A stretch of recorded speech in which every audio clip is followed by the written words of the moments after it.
B-52 has several models. The first test model was built back in 1952.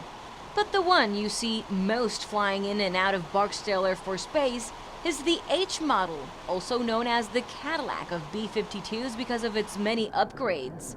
The first of the B-52H models were delivered in 1961. And only the H model is still in the Air Force inventory assigned to the 5th Bomb Wing at Minot Air Force Base in North Dakota, also the 2nd and 307th Bomb Wings at Barksdale Air Force Base. But how do they keep an airplane that's bumping 60 years old looking good? Send it to the gym every day. We are the gym. In part, you can thank airmen from Barksdale Air Force Base's metal sheet shop. Essentially, they are in charge of the skin of the aircraft. They bring in all 32 pieces of cowling and inspect them one by one, inch by inch.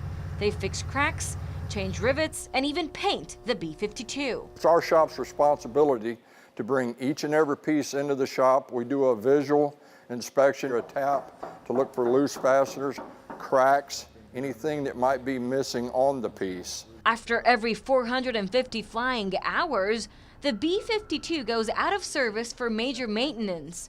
Several shops work on the aircraft to ensure it's airworthy. These airmen comb the plane. There's not a part of the B-52 that we don't touch in some way, form, or fashion. Airmen at the metal sheet shop actually tap the B-52's entire surface to see if any rivets are loose. It's a tedious task.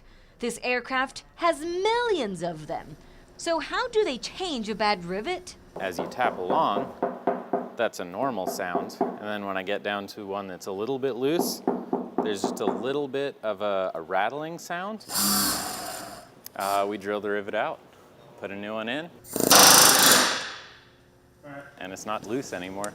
Also, if a piece is broken or cracked, they create a mimic piece. From the original part, make a new part that will replace the cracked part, and he will splice it in.